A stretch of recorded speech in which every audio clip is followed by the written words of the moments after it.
స్వభావంతో తునాతునకలైన ఈ హృది పాప కోపం అంటే ఇలా అబద్ధాలు మోసాలు వద్దు, పక్క వాళ్ళ డబ్బు ఆసామంటే ఒక వజ్రం, ఒక గొప్ప వ్యక్తిత్వం ఉన్నటువంటి గొప్ప వ్యక్తులు ఎప్పుడూ కూడా పైగా అందంగా ఉండకపోయినా అమాయకంగా కనపడ్డా నవ్వుతో చలాకీగా ఉన్న మంచి మనసు ఆత్మలు ఎప్పుడూ కూడా భౌతిక సౌందర్యం ఉండొచ్చు ఉండకపోవచ్చు, కానీ వాళ్ళు వజ్రంలా ప్రకాశిస్తారు.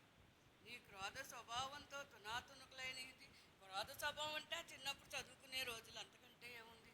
నాకు మ్యారేజ్ అవ్వట్లేదు అని ఆమె బాధ, నాకు ఎవడూ నచ్చడు బ్రాహ్మణుడు అనేవాడు. వాళ్ళ రూపురేఖలే నచ్చవు, మాట రూపం పేరు అన్నీ కూడా. ఆ తల్లికి నాకు వివాహం అవ్వలేదే, ఫస్ట్ మ్యారేజ్ ఫెయిల్యూర్ అయింది, పాప జీవితం, మా అమ్మగారు పడే వేదన, వేదనలోంచి వచ్చిన కోపం ఆమెకు కూడా. ఏం చేయను, తనకి తానై పెంచుకుంటూ పోతున్న ఆత్మస్థైర్య పెన్నిది. అమ్మ అనే మృదువచనానికి అయ్యో బండరాతి గుండె అయినా కరిగిపోతుంది. మాటల చేతల మృదుత్వాలు లోకంలో కొరవడుతున్న అనుబంధాల పటుత్వాలు నిలబెట్టడంలో అమ్మ చేస్తారు విభిన్న స్వభావాలతో అష్టావధానం.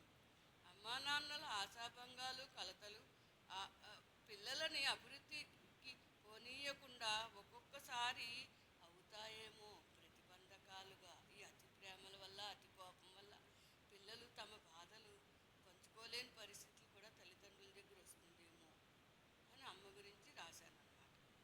అయితే ఇది 2017లో రాసిన ఈ కవిత నేను ఎప్పుడు 2018 జనవరిలో ఆమెకి అనారోగ్యం ఉన్న ధైర్యం చెప్పడానికి ఈ కవిత చెప్పేశాను.